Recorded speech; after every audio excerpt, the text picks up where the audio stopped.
2 Kings chapter 9. Jehu anointed king of Israel.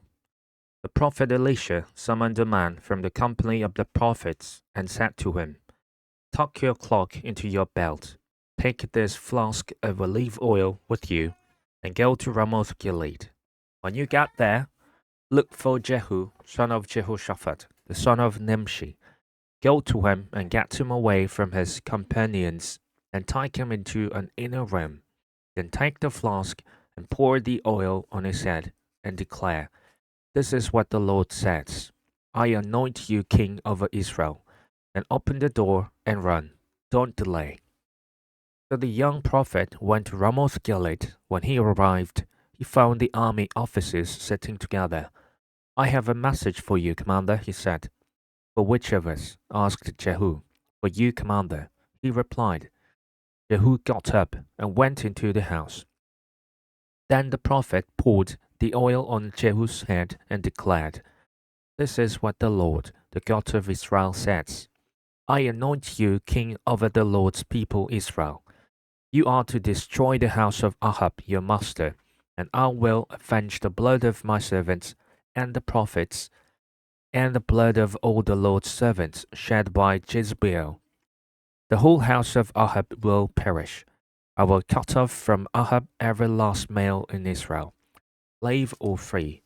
I will make the house of Ahab like the house of Jeroboam, son of Nebat, and like the house of Baasha, son of Ahijah. As for Jezebel, dogs will devour her on the plot of ground at Jezreel, and no one will bury her. Then he opened the door and ran. When Jehu went out to his fellow officers, one of them asked him, Is everything all right? Why did this maniac come to you? You know the man and the sort of things he says. Jehu replied, That's not true, they said. Tell us. Jehu said, Here is what he told me. This is what the Lord says. I anoint you king over Israel. They quickly took their cloaks and spread them under him on the bare steps. Then they blew the trumpet and shouted, Jehu is king. Jehu kills Joram and Ahaziah. So Jehu son of Jehoshaphat, the son of Nimshi, conspired against Joram. Now Joram and all Israel had been defending Ramoth Gilead against Hazael, king of Aram.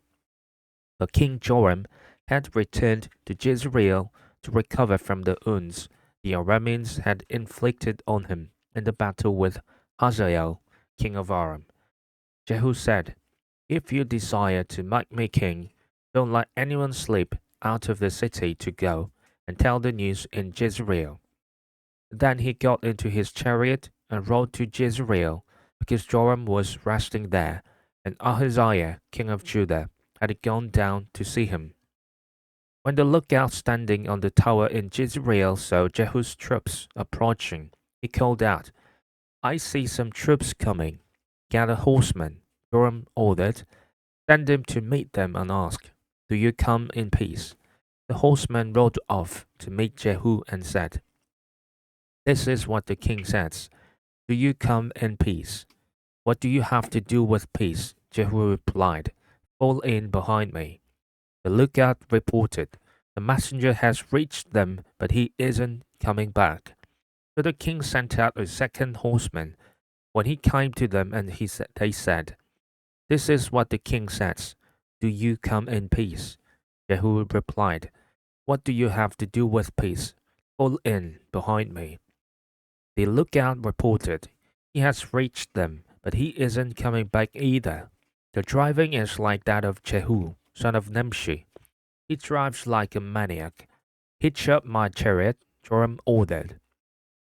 And when it was hitched up, Joram, king of Israel, and Ahaziah, king of Judah, rode out, each in his own chariot, to meet Jehu.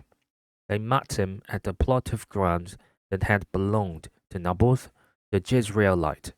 When Joram saw Jehu, he asked, Have you come in peace, Jehu? How can there be peace? Jehu replied, As long as all the idolatry and witchcraft of your mother Jezebel abound. Joram turned about and fled, calling out to Ahaziah, Treachery, Ahaziah. Then Jehu drew his bow and shot Joram between the shoulders. The arrow pierced his heart, and he slumped down in his chariot. Jehu said to Bidkar, his chariot officer, "Pick him up and throw him on the field that belonged to Naboth, the Jezreelite. Remember how you and I were riding together in chariots behind Ahab his father, when the Lord spoke this prophecy against him. Yesterday I saw the blood of Naboth and the blood of his sons, declares the Lord, and I will surely make you pay for it on this plot of ground, declares the Lord. Now then, pick him up and throw him on that plot, in accordance with the word of the Lord." When Ahaziah, king of Judah, saw what had happened, he fled up the road to Beth Hagan. Jehu chased him, shouting, "Kill him too." They wounded him in his chariot on the way up to Gur, near Abilim. But he escaped to Megiddo and died there. His servants took him by chariot to Jerusalem and buried him with his ancestors in his tomb in the city of David. In the 11th year of Joram, son of Ahab, Ahaziah had become king of Judah. Jezebel killed. When Jehu went to Jezreel, when Jezebel heard about it, she put on eye makeup, arranged her hair, and looked out of a window. As Jehu entered the gate, she asked, "Have you come in peace, you Zimri, you murderer of your master?" He looked up at the window and called out, "Who is on my side, who?" 2 or 3 eunuchs looked down at him. "Throw her down," Jehu said.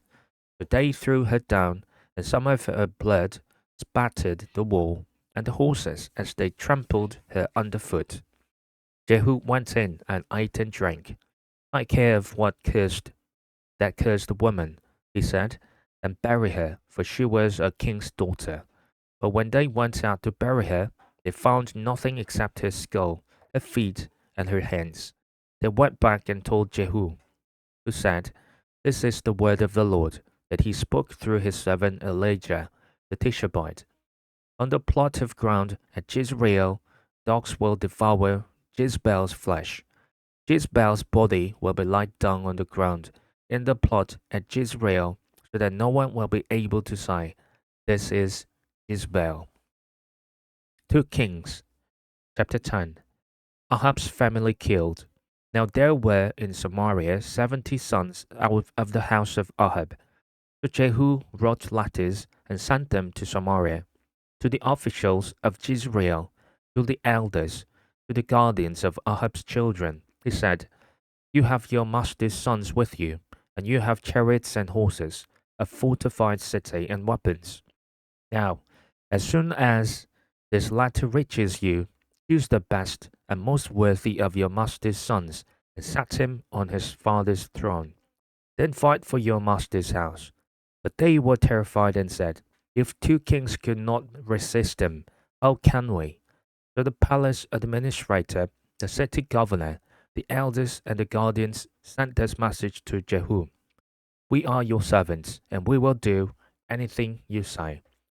We will not appoint anyone as king. You do whatever you think best." Then Jehu wrote them a second letter, saying, "If you are on my side, and will obey me, take the heads of your master's sons, and come to me in Jezreel by this time tomorrow." Now the royal princes, 70 of them, were with the leading men of the city, who were rearing them. When the letter arrived, these men took the princes and slaughtered all 70 of them. They put their heads in baskets and sent them to Jehu in Jezreel. When the messenger arrived, he told Jehu, "They have brought the heads of the princes." Then Jehu ordered, "Put them in 2 piles at the entrance of the city gate until morning."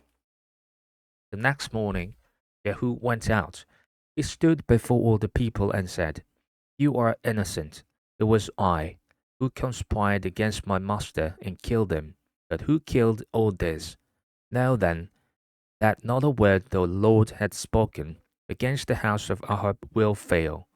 The Lord has done what he announced through his servant Elijah. So Jehu killed everyone in Jezreel who remained of the house of Ahab, as well as his chief man, his close friends, and his priests, leaving him no survivor. Jehu then set out and went toward Samaria. At Beth Eked of the shepherds, he met some relatives of Ahaziah, king of Judah, and asked, "Who are you?" They said, "We are relatives of Ahaziah, and we have come down to greet the families of the king and of the queen mother." "Take them alive," he ordered. So they took them alive and slaughtered them by the well of Beth Eked, 42 of them. He left no survivor. After he left there, he came upon Jehonadab, son of Rechab, who was on his way to meet him. Jehu greeted him and said, "Are you in accord with me, as I am with you?" "I am," Jehonadab answered. "If so," said Jehu, "give me your hand." So he did, and Jehu helped him up into the chariot. Jehu said, "Come with me, and see my zeal for the Lord." Then he had him ride along in his chariot. When Jehu came to Samaria, he killed all who were left there of Ahab's family. He destroyed them, according to the word of the Lord spoken to Elijah. Servants of Baal killed. Then Jehu brought all the people together and said to them, "Ahab served Baal a little. Jehu will serve him much. And now summon all the prophets of Baal, all his servants, and all his priests. See that no one is missing, because I am going to hold a great sacrifice for Baal. Anyone who fails to come will no longer live." But Jehu was acting deceptively in order to destroy the servants of Baal. Jehu said, "Call an assembly in honor of Baal." So they proclaimed it. Then he sent word throughout Israel. All the servants of Baal came. Not one stayed away. They crowded into the temple of Baal until it was full from one end to the other. And Jehu said to the keeper of the wardrobe, "Bring robes for all the servants of Baal." So he brought out robes for them. Then Jehu and Jehonadab, son of Rechab, went into the temple of Baal. Jehu said to the servants of Baal, "Look around and see that no one who serves the Lord is here with you, only servants of Baal." So they went in to make sacrifices and burnt offerings. Now Jehu had posted 80 men outside with this warning, If one of you lets any of the men I am placing in your hands escape, it will be your life for his life."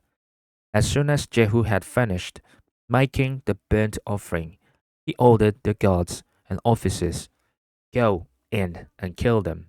Let no one escape." So they cut them down with the sword. The guards and the officers threw the bodies out and then entered the inner shrine of the temple of Baal.